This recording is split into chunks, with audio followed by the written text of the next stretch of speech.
교회가 세상으로부터 욕을 먹게 되는 가장 큰 이유가 있다고 한다면, 아이러니하게도 교회가 세상과 너무 닮아가기 때문에 그렇습니다. 악한 세상의 영향을 받아서 각종 추악한 일이 교회에서 일어납니다. 돈과 관련된 일 때문에 성도들끼리 서로 고소하는 사건이 일어납니다. 교회가 세상 속에서 빛과 소금의 역할을 해야 하는데 오히려 어두워져가고 썩어져가는 실정이기도 합니다. 교회는 하나님의 말씀에 따라 하나님 앞에서나 세상 앞에서 예수 그리스도를 증거하는 증인으로서의 삶을 살아가야 합니다. 그런데 오히려 악한 세상의 영향을 받아 믿는 사람이 더 못되다라는 식의 이야기를 듣게 된다고 한다면 교회가 가져야 할 복음의 전초 기주로서의 기능뿐만 아니라 사회적인 기능을 제대로 나타낼 수가 없게 되는 것입니다. 사도 바울이 고린도전서에서 지적하고 있는 바와 같이 성도 간의 분열과 고소와 또 음란과 교회 안에 나타난 무질서와 또 잘못된 신앙관이 거룩한 사회를 이뤄가야 할 교회 모습이 되지 못하는 것이죠. 물론 이렇게 잘못된 교회 모습은 성실하게 하나님의 은혜 가운데서 믿음으로 살아가는 대부분의 많은 교인에 의한 것은 분명히 아닙니다. 잘못된 신앙생활을 하는 사람 혹은 자신이 가진 세상 지혜에 따라 판단과 결정을 하면서 살아가려는 몇 안 되는 무리에 의한 것입니다. 문제는 마치 조그만 누룩이 음식에 들어가 점점 퍼져 그 음식을 상하게 하듯 죄의 영향력이라는 것이 사람들 사이에 점점 커져서 자신도 모르게 그 영향을 받게 된다라는 것이죠. 인간의 죄된 습성이라는 것은 선한 삶을 살아가기보다는 죄를 짓기에 더 쉬워서 죄가 가지고 있는 파급력이란 사람들 사이에 매우 빠르고 넓게 퍼져가게 되어 있다는 것이죠. 그래서 우리는 삶과 신앙의 경계를 두게 되는 것이고 삶의 바른 도리에 따라 조심하면서 살아가야 하는 것입니다. 악한 세상은 교회가 하나님의 은혜 가운데 살아가도록 그냥 내버려 두지 않습니다. 어떻게 하든지 사단의 세력은 우리를 유혹하거나 강제하여서 마음의 경계를 무너뜨리게 하여 죄를 짓도록 한다는 것입니다. 현대사회의 죄를 짓게 만드는 중요한 요인 중 하나가 바로 돈입니다. 돈은 우리가 이 세상 살아가면서 없어서는 안 될 생활의 수단입니다. 돈으로 무엇이든 할 수 있을 만큼 대단한 능력을 가지고 있습니다. 그러다 보니 세상 돌아가는 모든 일에는 돈과 연결되지 않는 것이 거의 없습니다. 사고 파는 거, 먹는 거, 또 자는 것과 같은 의식주의 문제가 다 돈으로 할 수 있는 것들이 있다는 것이죠. 돈이 있으면 사람 구실도 할 수 있고 또 돈으로 인심도 살 수 있습니다. 하지만 돈이 늘 삶의 긍정적인 요소만 있는 것은 분명히 아닙니다. 돈 때문에 거짓말도 하고 돈 때문에 사람이 죽기도 하고 돈 때문에 망신당하기도 합니다. 그래서 성경에는 돈을 사랑함이 일만 나게 뿌리라 라고까지 말씀하고 있는 것입니다.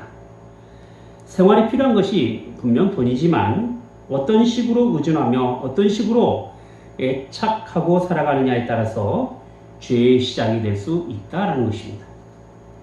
돈 자체가 악은 아닙니다만은 돈을 어떻게 사용하느냐에 따라서 악이 될 수 있는 것이죠. 오늘의 신앙생활을 할 때 돈과 관련된 이야기를 좀 해볼까 합니다. 매우 민감한 부분이면서도 별로 은혜가 되지 않을 것이라는 생각 때문에 대체로 교회에서 잘 하지 않는 이야기입니다. 그런데 교회뿐만 아니라 모든 사회나 단체를 운영하는 데 있어서 빠질 수 없는 것이 돈입니다.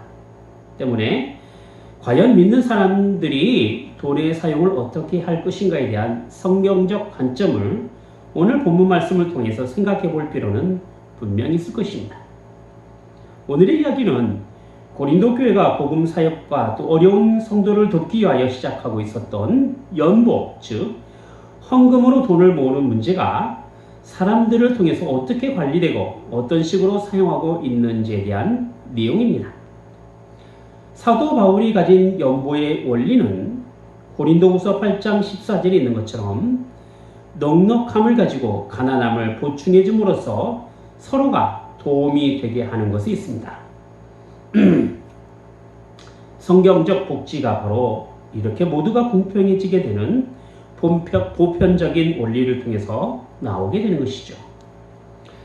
사실 고린도 교회는 고린도라는 도시에 있는 까닭에 다른 교회보다는 재정적인 넉넉함이 분명히 있었습니다. 그러다 보니 다른 형제 교회의 어려운 형편에 도움을 줄 만한 경제적 여건이 있었던 것입니다. 그래서 시작한 것이 힘들고 어려운 상황 가운데 살아가는 믿음의 형제를 돕기 위한 연보가 시작이 된 것입니다. 이렇게 시작된 교회의 연보는 자원하는 마음과 감사의 마음으로 하게 되었고 하나님의 은혜로 많은 액수의 연보가 모여지게 된 것입니다. 그리고 이 연보를 사용하는데 믿을 만한 사람을 필요로 하게 되었고 또 교회에서 칭찬받는 사람이 택함을 받게 됩니다. 교회에서 사용될 헌금이 이렇게 선한 목적을 위하여 서로에게 사랑의 증거를 나타낼 수 있도록 한 것이지요.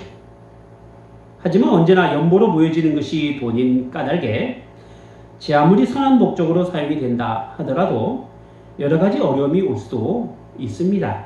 그리고 그 어려움이라는 것은 선한 일에 대한 비난과 의심입니다.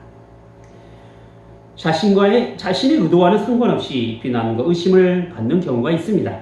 특별히 돈과 관련되어 일이 진행하게 될 때 웬만한 신뢰가 있지 않고서는 상대방을 향한 의심의 눈초리를 가지게 되는 것이고 그로 인하여 불편한 관계를 형성할 수 있게 됩니다. 그리고 그것이 비록 선한 목적으로 하는 일이라 할지라도 서로에게 향한 비난과 의심을 거두지 않는 이상에는 그 목적하는 바에 따른 정당성을 갖기 어렵게 되는 것이죠. 그러므로 일을 시작하려 할 때에는 서로에 대한 신뢰를 바탕으로 진행되어야만이 문제가 발생될 수 있는 여지가 적어지게 되는 것입니다. 그래서 사도 바울은 교회에서 시작되는 그 연보와 관련된 일을 처리해 나갈 때 교회의 신뢰를 확보하기 위하여 그동안 고린도 교회 편지를 보내는 일에 수고하면서 신뢰를 쌓았던 디도를 통해서 시작하게 된 것입니다. 그뿐 아니라 함께 그 일에 동참하는 사람을 세웠는데 바로 모든 교회에서 칭찬받는 사람이요 또 교회에서 택한 사람을 통하여 일이 진행되도록 한 것입니다. 말하자면 돈과 관련된 민감한 일에 대하여 어떤 의심도 받지 않도록 조심했던 것이죠. 그런 점에서 볼 때 우리가 믿는 사람으로서 돈을 사용할 때 알아야 할 몇 가지 점을 좀 생각해 보도록 하겠습니다. 우선 첫 번째로 간절함과 자원하는 마음이 있어야 한다는 것입니다. 16절과 17절입니다. 너희를 위하여 같은 간절함을 디도의 마음에도 주시는 하나님께 감사하노니 저가 고난을 받고 더욱 간절함으로 자원하여 너희에게 나아갔고 했습니다. 물질을 사용하는 일에 있어서 그것이 소중하다라고 생각하는 사람에게는 언제나 열심과 성실함이 있어야 합니다. 그저 아무렇게나 대충 하는 사람은 계산이 흐리게 되는 것이고 자신에게 맡겨진 재산을 성실하게 감당할 수 없게 되는 것입니다. 고린도 교회가 맡긴 그 연보를 그 목적하는 것에 따라 정당하게 사용하기 위해서는 그 일에 따른 열심을 가져야 하고 그 맡겨진 일을 성실하게 처리해 나가겠다라는 분명한 사명의식이 존재해야 하는 것입니다. 하나님께서 우리가 이 땅에 살아가도록 필요한 것을 주신 것에는 대충 아무렇게나 살아가게 하시려고 주신 것이 아니라 하나님께 향한 우리의 감사가 삶의 간절함과 성실함을 통해서 나타나게 하기 위한 것입니다. 로마서 12장 11절에 보면 부지런하여 게으르지 말고 열심을 품고 주를 섬기라 라고 한 것처럼 주님을 믿고 따르는 신앙생활의 주된 영역은 부지런함과 열심입니다. 그러므로 우리의 생명도 우리가 가진 건강과 지혜를 통해서 주어진 삶의 모든 영역에는 부지런함과 열심을 통해서 하나님께 향한 감사의 제목이 나와야 하는 것입니다. 특별히 물질과 관련해서 일을 진행시켜 나갈 때에는 사람들에게 관심이 쏠리고 여러 모양으로 민감하게 보이는 까닭에 특별한 관심과 열정과 성실함이 없이는 자칫 그 물질로 인하여 불신과 오해를 가질 수 있는 것이죠. 돈은 액수와 가치가 정해져 있는 까닭에 돈 자체가 사람을 속이지는 않습니다. 하지만 사람이 돈을 사용하게 되면 돈으로 사람을 속이는 일이 발생하게 되는 것입니다. 그러므로 돈을 가지고 있는 사람은 돈을 쓰고자 하는 목적에 맞게 성실하고 변함없는 마음으로 사용해야 합니다. 배임이니 횡령이니 하는 것에는 사용하고자 하는 목적에서 벗어나 불법적인 방법으로 처리해 나감으로써 재산상의 피해를 주었기 때문에 그렇습니다. 어떤 누구라도 재물에 관심을 가지고 있어야만이 열정을 쏟을 수 있고 자발적인 열심을 낼 수 있습니다. 그래서 돈을 관리하는 것에는 아무나 할 수 있는 것이 아니고 아무나 자원하는 것도 분명히 아닙니다. 재물을 잘 관리하고 사용할 수 있는 특별한 재능이 있는 사람이 있어야 하는 것이죠. 재물에 아무런 관심도 없는데 거기에 무슨 간절함과 자발적인 마음이 생길 수 있겠습니까? 중요한 것은 자신에게 맡겨진 재물이 엉뚱하게 사용되거나 손해가 되지 않고 올바르게 사용될 수 있도록 주의를 기울여야 한다는 것입니다. 이것이 바로 물질을 사용할 때 우리의 올바른 자세다라고 말할 수 있을 것입니다. 두 번째로 생각해 볼 것은 돈을 취급할 때 서로에게 신뢰가 있어야 된다는 것입니다. 18절과 19절 말씀입니다. 또 저와 함께 한 형제를 보내었으니 이 사람은 복음으로써 모든 교회에서 칭찬을 받는 자요 이뿐 아니라 저는 동일한 주의 영광과 우리의 구원을 나타내기 위하여 여러 교회의 택함을 입어 우리의 맡은 은혜의 일로 우리와 동행하는 자라라고 했습니다. 이 세상의 모든 금전거래는 신뢰를 바탕으로 합니다. 그래서 신용이 확인되지 않으면 금전거래뿐만 아니라 돈을 안심하고 맡길 수 없는 것이죠. 자, 지금 고린도 교회에서는 교인들에 의하여 연보로 많은 돈이 모아졌습니다. 그리고 모여진 그 연보가 올바르게 사용되기 위해서는 그 연보를 가지고 갈 신용이 확실한 사람이 필요했던 것이죠. 오늘 본문에는 교회에서 가져야 할 성도의 신용에 대하여 세 가지로 표현하고 있습니다. 먼저는 복음으로 칭찬을 받는 사람이고, 다음으로는 교회 택함을 받는 사람이고, 그리고 동행하는 사람이라 이렇게 표현하고 있죠. 여러분, 복음으로 칭찬을 받는 사람은 어떤 사람입니까? 사도행전 6장 3절에 보면 형제들아 너희 가운데서 성령과 지혜가 충만하여 칭찬 듣는 사람 7을 택하라. 우리가 이 일을 저에게 맡기고 라고 했습니다. 여기서 말하는 성령과 지혜가 충만한 사람은 교회에서 구제와 봉사를 하는 일에 칭찬을 들을 만큼 섬기는 일을 감당하는 사람을 두고 말하고 있는 것이죠. 지금으로 말하자면 집사님 정도가 되는 것이죠. 그러니까 복음에는 단순히 알아야 할 말씀의 내용만 있는 것이 아니라 실제로 복음의 확장을 위하여 수고하고 열심을 내면서 교회를 이루어가는 삶이 나타나야 한다는 것입니다.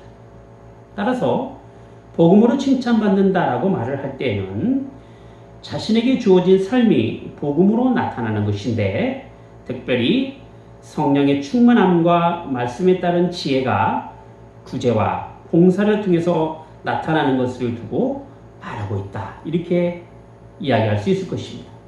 그만큼 자신에게 맡겨진 분야인 구제와 봉사에서 하나님의 복음에 따라 교회를 위하여 두드러지게 수고를 한 사람이고 보니 그만큼 신뢰할 수 있게 되었다는 것입니다. 다음으로 여러 교회의 택함을 받은 사람이란 어떤 사람을 두고 말하는 것입니까? 여러 교회로부터 신임을 받게 되었다라고 하는 것은 전혀 모르는 사람이 아니라 여러 번의 왕래를 통하여 잘 알고 또 신뢰를 쌓아가면서 그 사람의 믿음을 확인할 정도의 깊은 신뢰를 바탕으로 이루어지게 되는 것이죠. 교회에서 직분자를 세울 때에도 마찬가지로 복음에 대한 열정과 그 수고가 단시일 내에 이루어지는 것이 아니라 오랜 기간 동안에 확인되고 검증되는 과정에서 나타나게 되는 것입니다. 따라서 교회로부터 신임을 얻었다라고 하는 것은 우선 그 사람의 믿음이 정당하다라는 사실과 교회와 함께 자라온 신앙의 연륜이 확인되었다라는 것에 있습니다.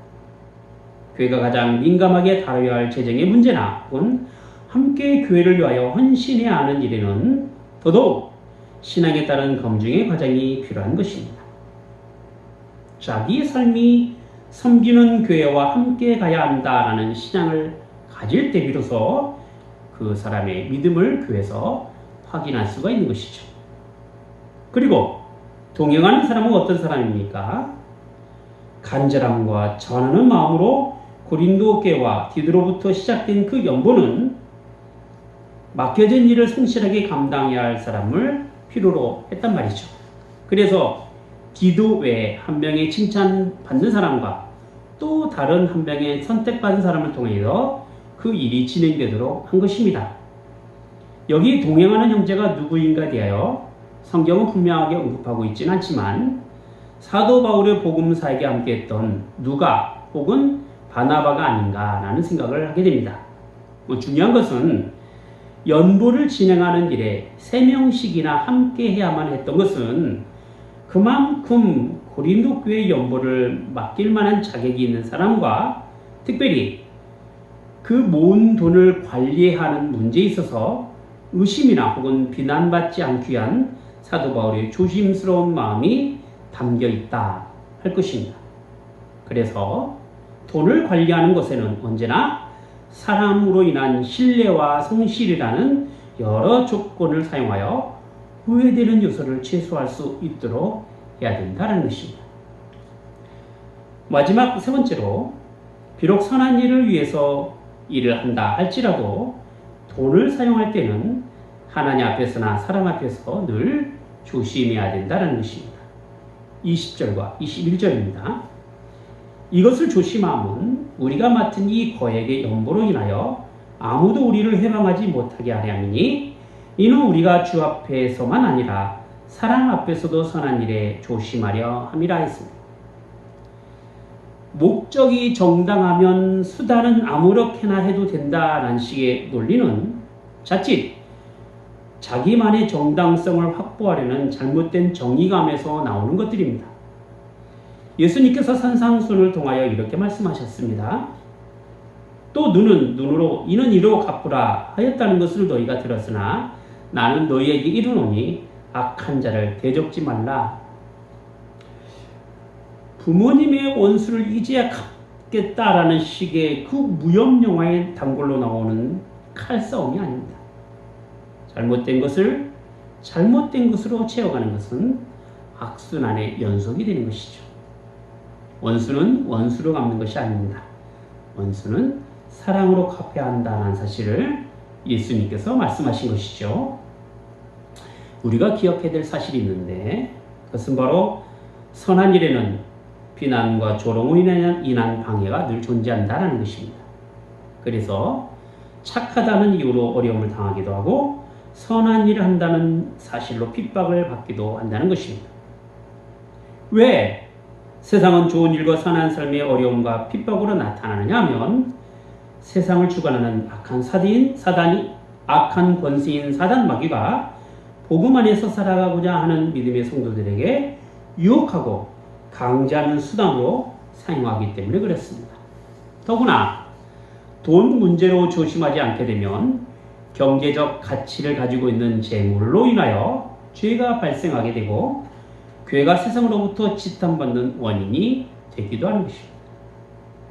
인간이 죄로 말미암아 나타나는 육신의 정욕과 안목의 정욕과 이생의 자랑이라는 것이 재물과 관련해서 나오는 것이 많기 때문에 자칫 조심하지 않으면 돈의 유혹에 빠질 수 있는 것입니다. 인간의 죄된 욕심으로 재물을 사랑하게 되면 돈의 유혹을 뿌리칠 수가 없습니다. 그래서 언제나 돈 앞에서는 조심해야 하는 것이죠. 신앙생활 하면서 우리가 자칫 놓치기 쉬운 것들이 있는데 그것은 하나님 앞에서의 삶이 인정받으려면 사람 앞에서의 삶도 마찬가지로 인정받아야 한다라는 점입니다. 성경은 우리의 신앙을 하나님 앞에서의 삶과 동시에 이웃과의 관계에서의 삶 또한 강조하고 있다는 것입니다. 그래서 하나님 사랑과 이웃 사랑을 예수님께서 말씀하신 것이죠. 신앙생활은 혼자 하는 것이 아닙니다. 함께 하는 것이며 나 홀로의 신앙은 결코 교회를 세워갈 수가 없는 것입니다. 예수님께서 두세 사람이 함께 있는 곳에 내가 함께 하겠다라고 말씀하신 것에는 교회의 구성원이 혼자가 아님을 분명히 제시하고 있는 말씀입니다. 하나님을 사랑한다면 이웃 또한 사랑하는 것이고 하나님께만 물질에 헌신이 있다고 한다면 이웃에게 향한 구제와 봉사도 역시 물질을 통해서 나타나고 있어야 한다는 것입니다. 자신에게 있는 재물은 이 땅에 살아가면서 하나님으로부터 맡겨진 모든 것들입니다. 그것은 내 것이 아니라 하나님의 것입니다. 그렇기 때문에 하나님께서 원하시는 방법에 따라 재물을 사용하는 것이 바로 믿음의 사람들이 취할 바른 태도가 되는 것입니다. 여기에는 성실함과 자원하는 마음이 있어야 하며 다른 사람으로부터 칭찬받고 신뢰를 얻은 사람들로 인하여 재물이 올바르게 사용될 수 있어야 하는 것입니다. 내 것이 아니고 우리가 이 땅에 살아갈 동안에 일시적으로 주어진 것이기 때문에 은혜의 방도로 잘 사용할 수 있어야 하는 것입니다. 로마서 6장 13절을 보면 이런 말씀이 나옵니다. 또한 너희 지체를 불의의 병기로 죄에게 드리지 말고 오직 너희 자신을 죽은 자 가운데서 다시 산 자같이 하나님께 드리며 너희 지체를 의의 병기로 하나님께 드리라. 죄의 도구로 돈을 사용하지 말고 하나님을 위한 의의 병기로 돈을 사용하라는 것입니다. 재물은 이렇게 하나님을 위하여 쓰게 되는 것입니다. 기도하겠습니다. 걸어가신 하나님 아버지, 교회에서 하는 헌금이나 또 세상에서 사용하는 여러 가지 금전적인 일들이 어떻게 성경적으로 올바르게 관리되고 사용되어야 할 것인가를 오늘 말씀을 통해서 저희가 알았사온데, 고린도 교회와 디도로부터 시작된 이 연보가 얼마나 간절함과 자원함이 되었고 또 서로의 신뢰를 바탕으로 나타난 교회 안에서의 칭찬과 택함을 통하여 조심스럽게 돈을 사용해야 함을 저희가 배웠사옵나이다. 이제 저희에게 주어진 삶이라는 것이 하나님으로부터 온 것이기 때문에 저희에게 맡겨진 일로 청지기 역할을 잘 감당케 하시고 죄에게 자신을 드리지 말고 의의 병기로 하나님께 드려지는 복된 삶이 있게 하여 주시옵소서. 돈이 우리의 삶에 죄의 수단으로 사용하지 않게 하시고 은혜의 수단으로 사용되어서 교회를 세워가며 교회를 지어가는 그 아름다운 일로 성도의 경건을 유지할 수 있는 복된 도구가 되게 하여 주시옵소서. 주 예수 그리스도 이름으로 기도하옵나이다. 아멘.